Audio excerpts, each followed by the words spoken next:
This is Chameleon Sessions. I hope this video finds you well and it will be helpful for you.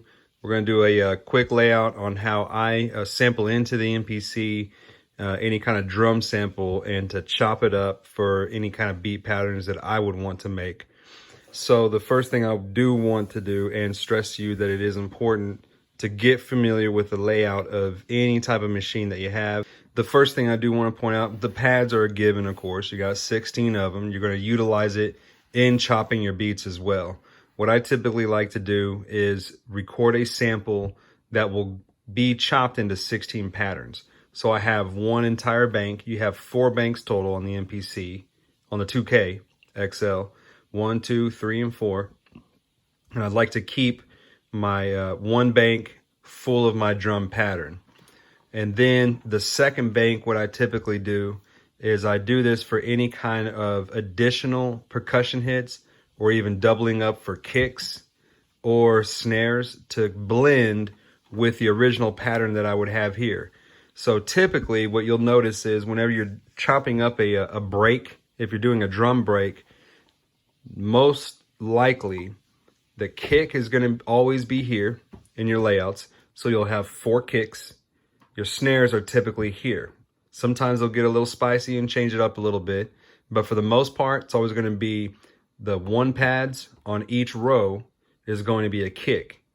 Their snares always going to be on the 3rd pads of each row. So in between is all your hi-hats or rides or anything. So you have a combination, of course, with the kicks and the snares when you're sampling a break. But if you just kind of think of it that way, it's very easy to chop up beats, and you'll know always, if you keep that consistent pattern, you'll know always until you get familiar with it, where your kicks, where your snares are at. Hi-hats, crashes, kicks and snares, and some stuff in between. On pad B, I'll maybe record a couple more different style of kicks. And for the most part, on every beat that I make, I am sampling off of a record or I'm sampling off of something else, and I don't use any type of sample packs. And even if I use the same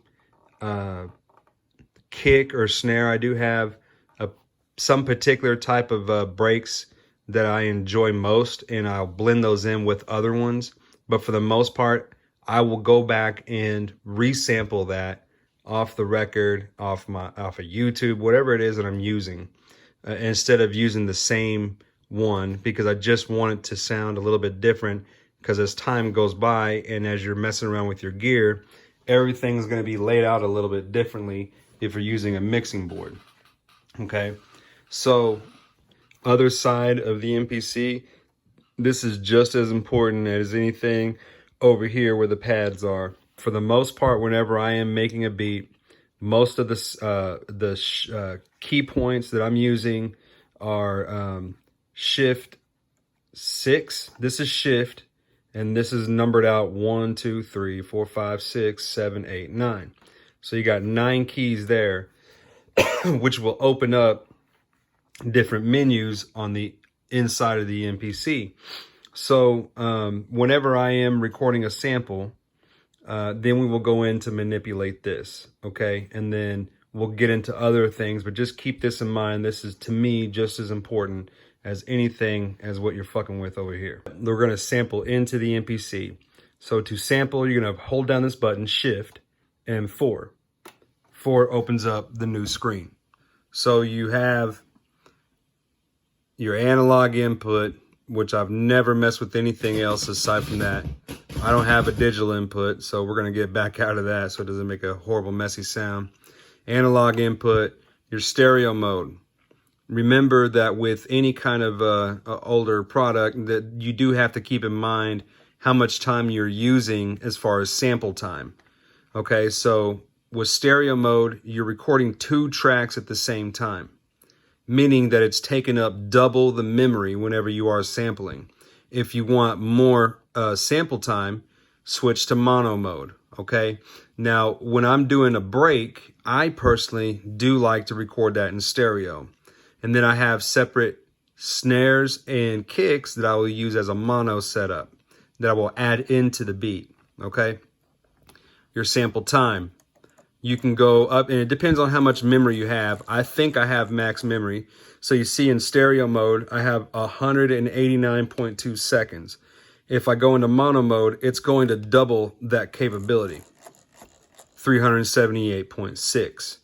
Okay, so we're going to go back to stereo mode. And I do typically start out with 10 seconds. For some reason, that happens to be a magical number when you are chopping breaks. To monitor, I really don't ever do any of this. I just keep it left and right. I really couldn't tell you what it is. After 20 years of owning this damn thing, I've never really experimented with it because I'm just liking to listen to my speakers and I don't know what the other ones mean, okay? Oh, I know what that means, which I didn't even have that before. So I could monitor on my outs. I have 8 outs on this MPC. I didn't have that until last year, and that's why I never even use it, because I didn't even have that capability. So you could monitor out from 7 to 8. You see what I'm saying?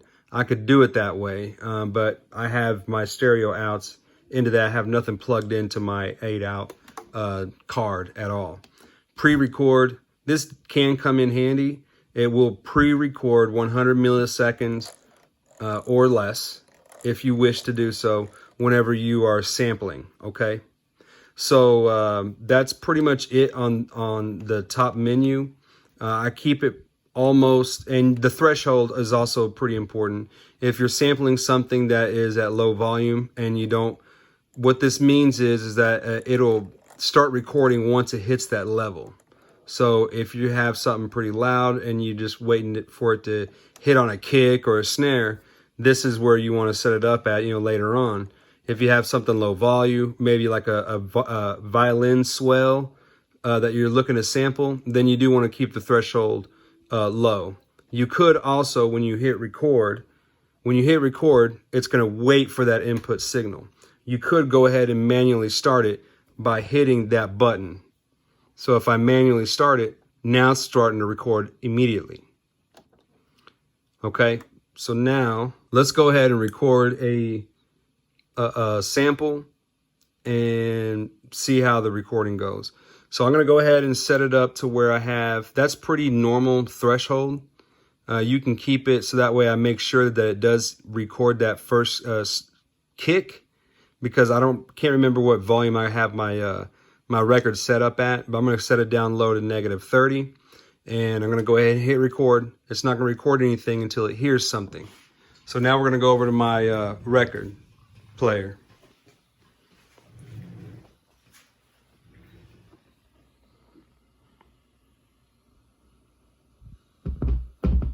I'm sure that was loud enough for it to record already. And I'm going to go ahead and come over here and cancel that. So now that I have my needle set up, yeah, see, it was already recording. So now I'm going to hit record, play it.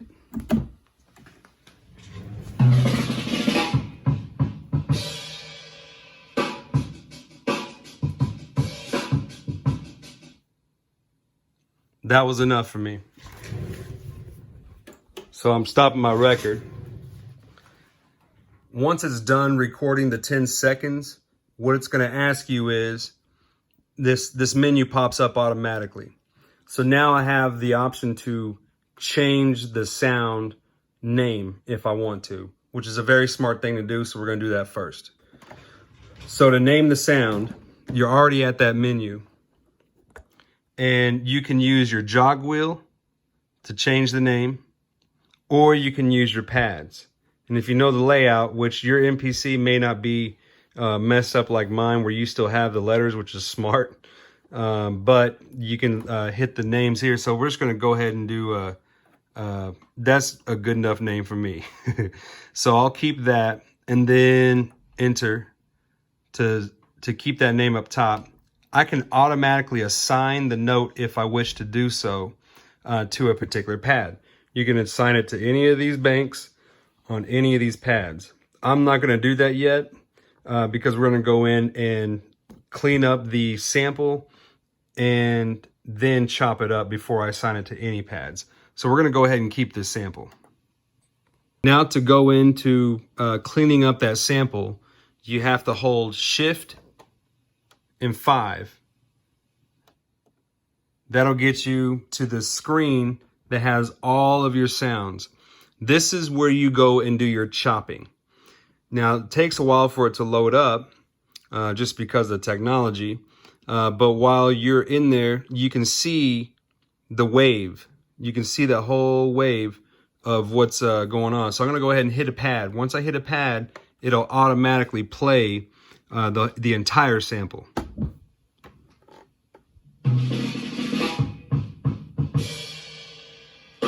And you can tell where the first 3 kicks came in before that snare, right?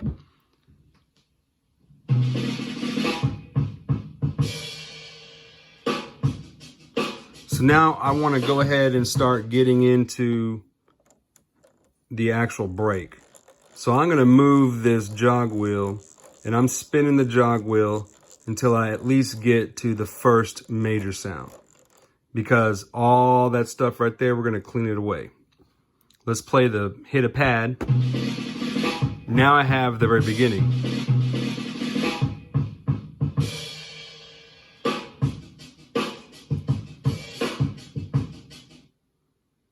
Now I want to clean this up a little bit more. I'm going to attempt to put this evenly out into 16 pads.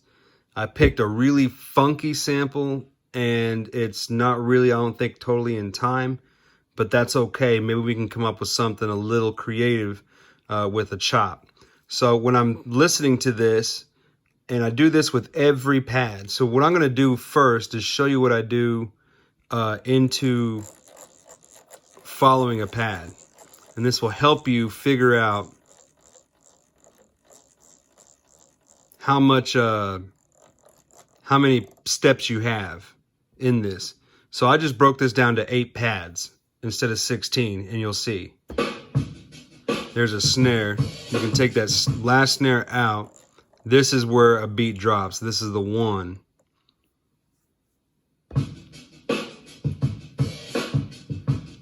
So you see where I'm at the start?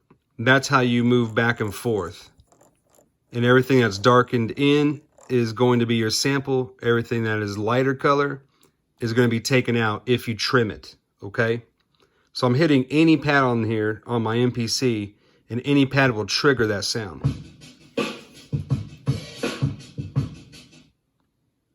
Now we're going to move over, which I just used the cursor button right here. Move it over to go to end. So now I am engaged in end. And I'm going to clean up that back part. So you see where that kick is? That's a 1. So we're going to take the 1 out. Now I have 8 steps. You see what I'm saying? So if you look at it out on a map, what I do is when I'm playing a beat or I'm playing a sample, I follow along with it. I don't hit the pads, so that way I don't trigger it again. So I'm going to follow the beat. That was 8 steps. I need 16. It was really tricky. Very, very tricky. Only because I don't think this is going to evenly lay out to 16. So I'm going to fix, I thought I was on the start. So we're going to move that back and fix it. Now we're going to move over to start again using the cursor button. And I'm going to move this back. Now, if we actually did math, you could actually look at the start and the end. This will kind of give you a sequence. If you cut this in half, or you double it, so whatever the difference is between 412, 432, and you subtract 282, 172, that'll give you the amount that you could add back onto there. Does that, if that makes any damn sense? So if you did that math, you'd come up with 130,260. We would need to add that to the beginning. So if I'm correct, it would be at 151,912. So we're going to try that out. We're going to go this all the way back, and I can just type it in here on my number pads instead of scrolling all the way back. So let me pull that again because I Forgot the damn number. Here we go. 151912. Enter, which is the very bottom right button of your 12-pad keys. So hit enter. Now that should be exactly 16 steps.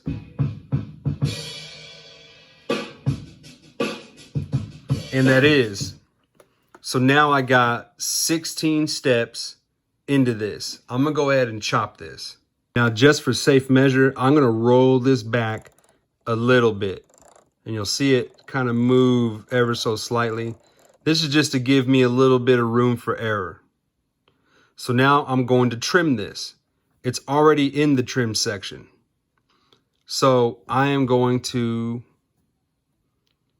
edit. And you want to discard the section. Do it.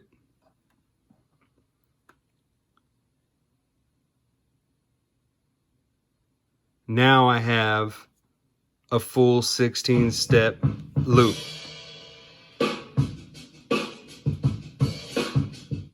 So now I'm going to break that down into 16 steps.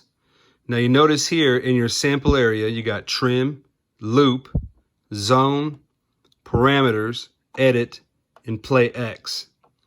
We're going to go into the zone. This is where I chop beats. So F3 is zone. And you'll notice that the standard, yeah, the standard, sorry, I thought I messed something up. Zone, we got 16 zones.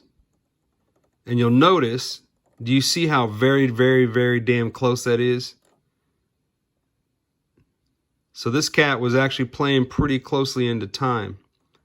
Those, where that snare is perfect. That's good. That's good. That's good. And you see there's a little bit of space before any of those hits. That's very important. The reason why it is to me, why it's important to me, is because I want that little bit of space whenever I am chopping up beats. I don't want it to be exactly precise.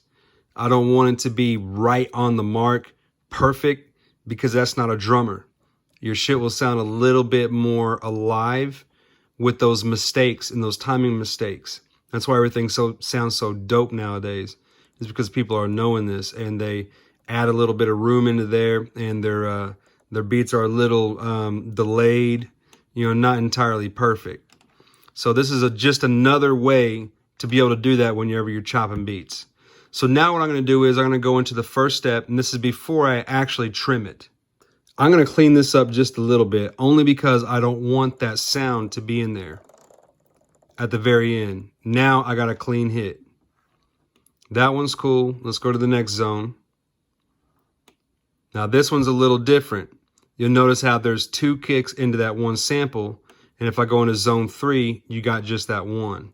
So I'm gonna go ahead and clean that up a little bit, because I want it to be, I don't want it to be precise, but I do want it to be just a little different. Plus you could probably utilize these later on to double up kicks, snares, or whatever.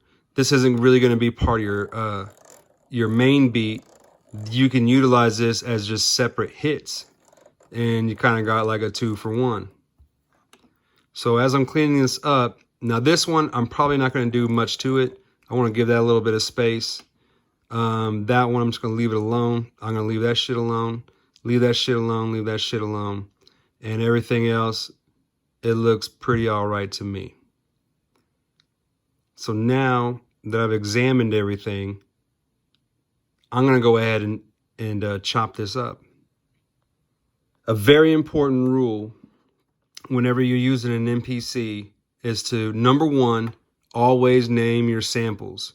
If you're going to name your samples based upon the beat, just make up a beat name. Doesn't have to be the final fucking product. Just make sure it's a beat name. Or if you just want to add just something that'll remind you of the beat, and then put a date on it. So whenever I name a sample for the first time, I'm going to say like just whatever comes to my mind. Okay. Chameleon beat, April 28th. So I'm just going to put 042820. That way I know when I made this beat. The second important thing to me when it comes to these sounds is to definitely, without a doubt, never, you go to edit. Let me show you how to do this chop, and then I'll get to it. So when you go to chop it, I want to slice the sound. End margin, let's keep that at 0. Your end margin gives you a little bit of space in between. We already did that on the samples. Create new program. You can do that the first time. If you leave this program on and you chop up something else, another sound or whatever, if you create that new program and do it after you've already mapped out your drum beat onto the pads, it's going to erase what you had, and it's going to start a whole new fucking program onto bank A and all the pads and put all those chops that you did and erase your beat chops. So that's a massive mistake that you can run into, especially if you've already spent a couple of hours manipulating and working on your sound structure as far as the drum beats before you even sampled any kind of sounds. Normally, I'm always sampling melodies or sampling music before I go in and start sampling a beat, because the music to me itself is going to be the deciding factor of how the beat's going to sound. So let's turn create new program off, and I will show you how I assign all of these beats. Let's do it. So now I have all of these sounds chopped. And if you go up here to where your sounds are, that's the original sample. Let's go to trim. See, that's the entire sample. If I scroll over to 1, now I got another sound. And I got another sound. And another sound and another sound. This is the entire beat chopped. So you notice it goes to 16. So now I'm going to go to the main menu. So when I go to the main menu, this is the main screen. We're not going into making the beat yet. What we're going to do is assign the samples. So you go to Shift 6. This puts you into this screen. Please select the drum program to edit. We're going to go ahead and select drum 1. This is the program. So we're going to go in and assign each pad a sound. The quickest way I've done this is that now that I know what number my sound is, all I do is I go to hit it. I hit this pad. That's the one I want to trigger. And I want that to be the last sample. Then I go to the next pad. It's blank. And I go to the next one down, 15. I keep this in my mind. This one's going to be 14. So on and so forth. This one's going to be 13. So now I went ahead and assigned all the pads, and I have you subjugated to watching that shit. So I did the exact same process that I told you before in the last video segment. So now I have everything laid out. That's the main beat. Okay, see, like I said, I got 3 kicks right there. I got an extra snare right here. And then I have a little bit of some cymbal action.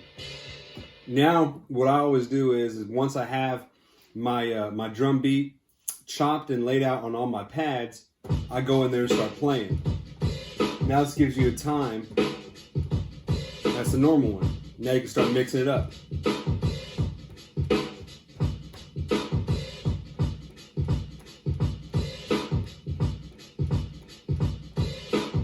So on and so forth.